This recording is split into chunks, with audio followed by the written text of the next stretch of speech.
En la campaña de 2006 hubo una intención por parte del régimen de hacer pensar que López Obrador era un peligro para México. Y había esta leyenda, ¿no?, de que López Obrador era un peligro para todos, para los negocios, para las empresas.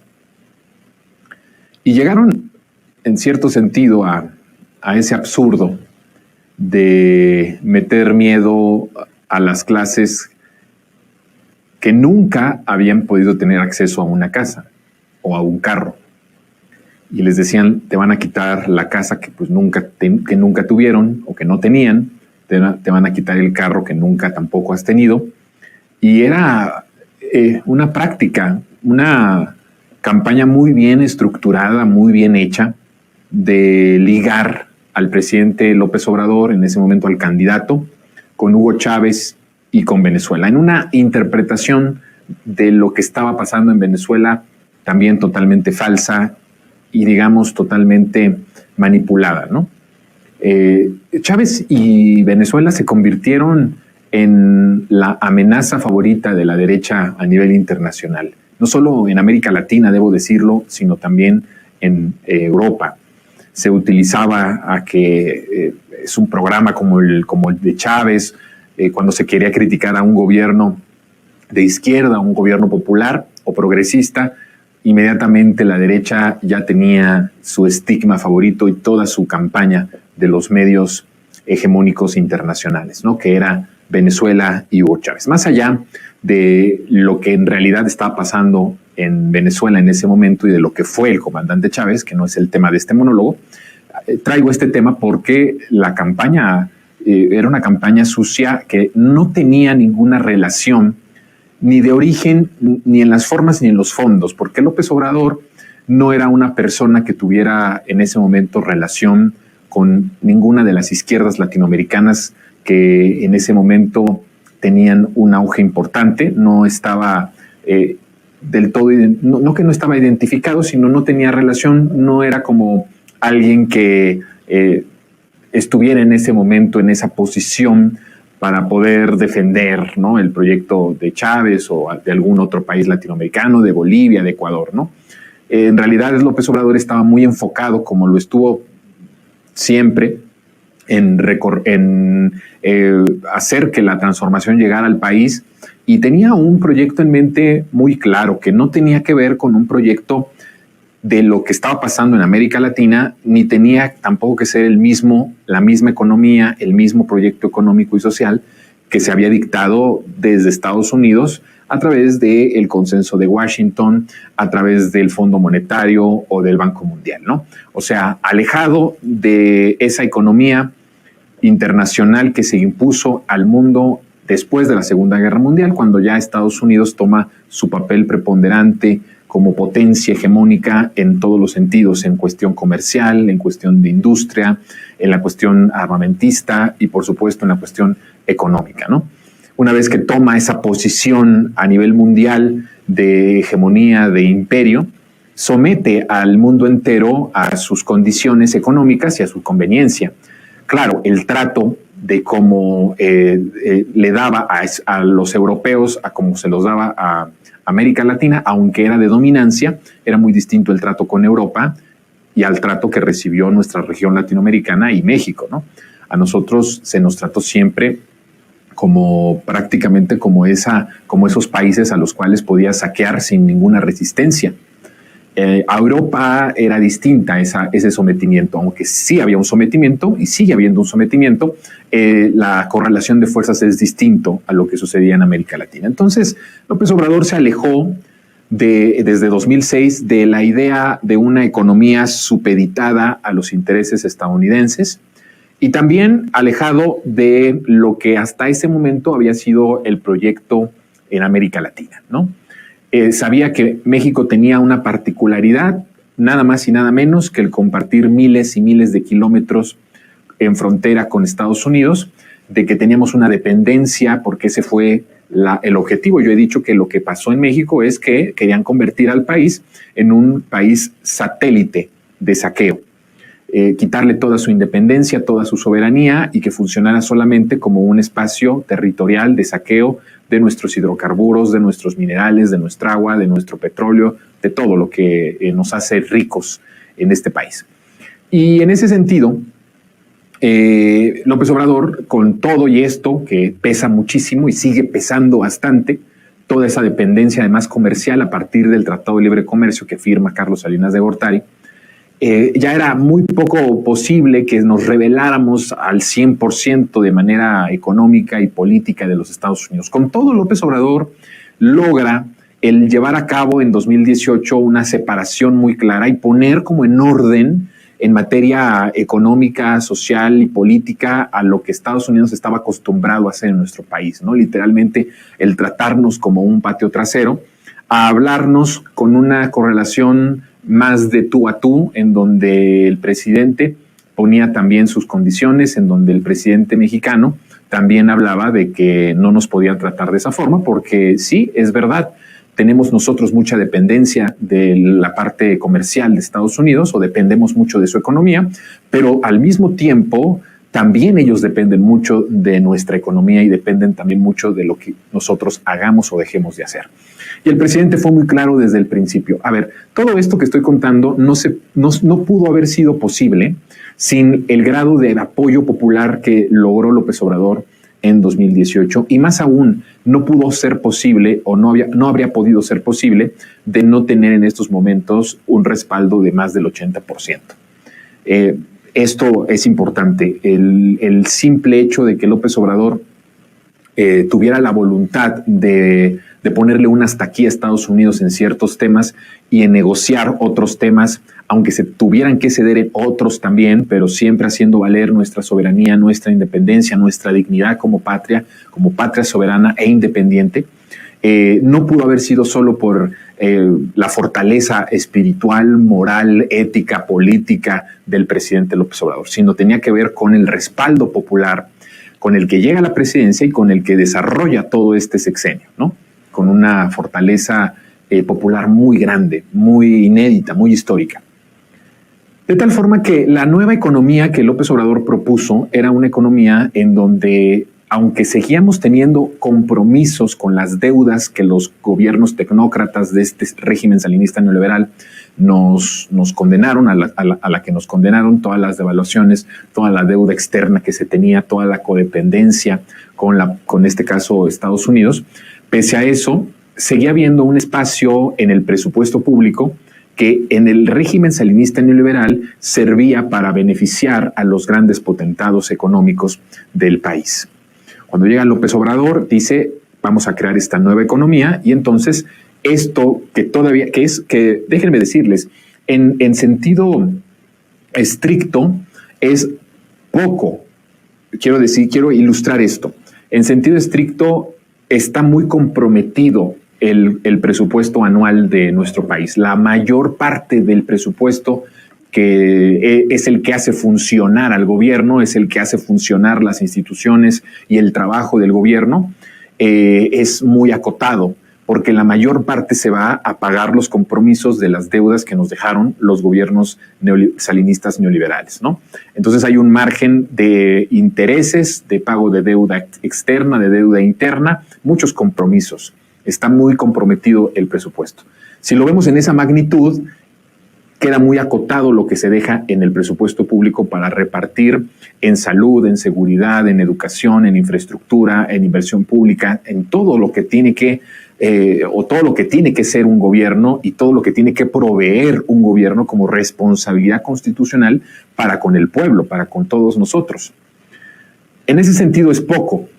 En lo particular es bastante, es decir, sí es un presupuesto, aunque acotado, de muchos miles de millones de pesos que durante todos los gobiernos de ese régimen salinista neoliberal iban a dar a manos de asociaciones, de fundaciones y de grandes empresarios que en parte también en este sistema salinista neoliberal tomaron una forma de irse beneficiando.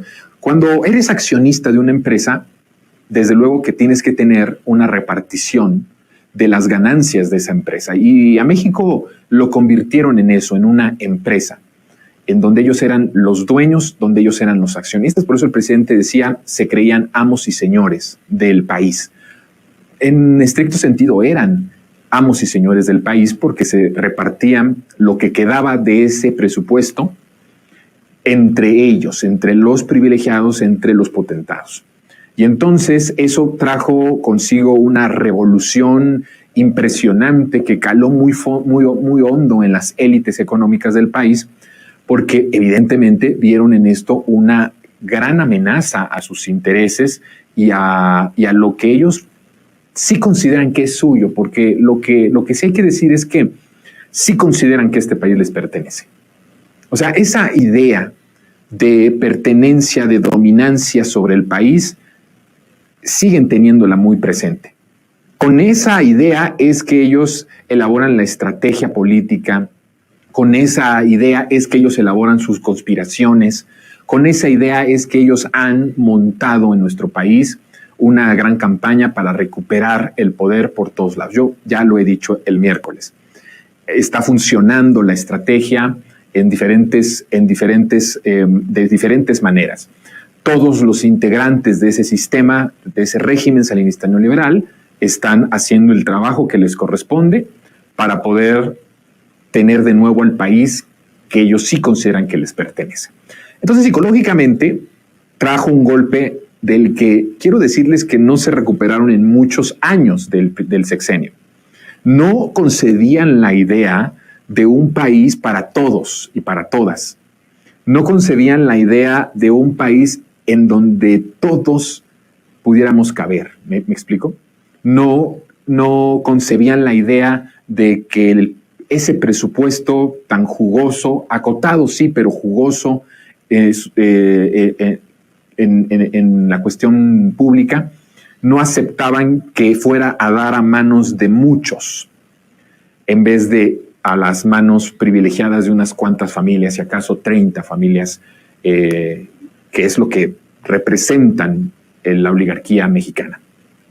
Y eso trajo un terremoto al interior de sus estructuras, de su forma de pensar, de su manera de ser, y trajo de momentos bastante furia, y sigue teniendo esa furia, ¿no?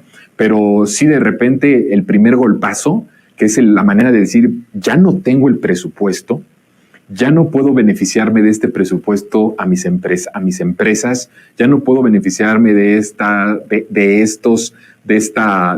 presupuesto para mi partido político, ya no puedo beneficiarme a mi familia, ya no puedo beneficiar a mis cuates, a mis amigos. Imagínense tener de repente, de un día a otro, dejar de tener el presupuesto público a su antojo. Pues fue una cosa tan radical, tan fuerte, fue un madrazo, pues, ¿no? Para decirlo y para poderlo poner en palabras que logren la magnitud de lo que quiero darles y lo que quiero explicarles. Pues fue un madrazo grandísimo lo que recibieron.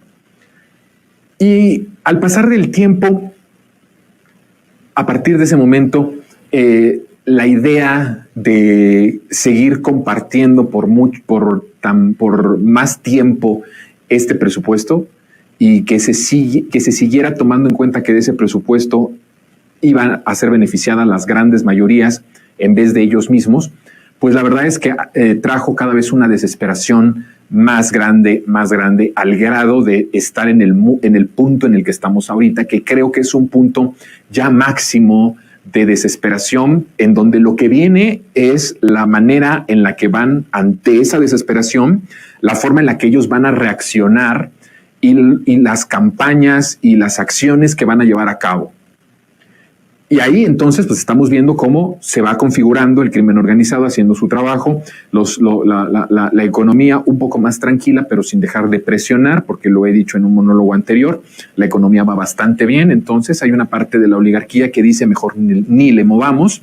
Hay otros que dicen sí, vamos a poderles arrebatar el país, vamos a entrarle, y se están metiendo mucho dinero. Hay otros más recatados que piensan que es mejor continuar como estamos, porque además piensan por muy desesperadas acciones y violentas o extremas que tomemos, no vamos a arrebatarles en este sexenio el poder al pueblo, y de tal forma que mejor vamos a continuar por el mismo camino y ya veremos lo que sucede de 2024 a 2030. Y entonces están en este juego. Lo político, pues están haciendo lo propio, impulsando los medios de comunicación, también magnificando ciertas acciones del crimen organizado, y por otro lado inflando con encuestas, con entrevistas, con tweets, con incluso mesas de análisis en sus noticiarios para apoyar a Xóchitl Gálvez. Están haciendo lo propio, pero siguen en un grado de desesperación. El último escaparate que tendrían para ya no contener su desesperación es Xóchitl Gálvez. Fíjense, Xóchitl Gálvez se convierte en una válvula de escape de la furia de todo este régimen salinista neoliberal. Están calculando y están pensando, ahorita están muy emocionados porque están haciendo una gran campaña. Es tan grande la campaña que están haciendo, tan mentirosa, tan espesa, que ellos mismos de nuevo se están nublando y no están logrando ver la realidad. De nuevo están subestimando al pueblo y de nuevo están pensando que el pueblo es un pueblo estúpido. Y es un pueblo que no tiene memoria. Le apuestan a que no haya memoria y le apuestan a que al pueblo se le olvide que Xóchitl es la representación de todo lo que desgració al país. Que en ellos no hay una independencia. Que al ser parte y al ser llevados a una posible candidatura por las siglas de estos dos partidos, te hacen partícipe, porque además no solo en la teoría, sino en los hechos, esta mujer ha participado en todos los regímenes que han desgraciado al país. Y entonces están en esa válvula de escape. ¿Cuál es la intención de lo que ellos quieren? Es tener de nuevo el control del presupuesto público. Eso es de las cosas más importantes. ¿Por qué? Porque el motor del cuerpo del dragón, que yo he ilustrado al salinismo neoliberal como un dragón de muchas cabezas, el cuerpo funciona, el motor de ese cuerpo, el que le da movilidad, el que le da vitalidad, el que le da margen de operación y de movimiento, es nada más y nada menos que el presupuesto público. No es el dinero que ellos como buenos y grandes empresarios han hecho, no. El motor de ese sistema, de ese régimen neoliberal, es el presupuesto público. Puedes aguantar incluso 6 años sin el motor del presupuesto público, pero pensar en que vaya a haber otros 6 años y posiblemente más años y más años sin tener el motor del presupuesto público como esencia para tu movilidad, para tu operación y para tu supervivencia, es crítico. Están llegando ellos a un límite también en donde ya no les da el margen de operación sin el presupuesto público. Porque lo que ellos no pueden es vivir sin ello. O sea, ellos no pueden vivir sin el presupuesto público, sin las decisiones del presupuesto federal. Y eso es lo que están buscando a toda costa. Su válvula de escape es Xóchitl Gálvez, pero ya tienen echadas a andar otras formas y otras estrategias para recuperar. Al recuperar el gobierno federal, lo que ellos recuperarían sería el presupuesto público, de nuevo el control de la seguridad pública, lo que volvería a facilitar el negocio del crimen organizado a sus anchas por todo el país.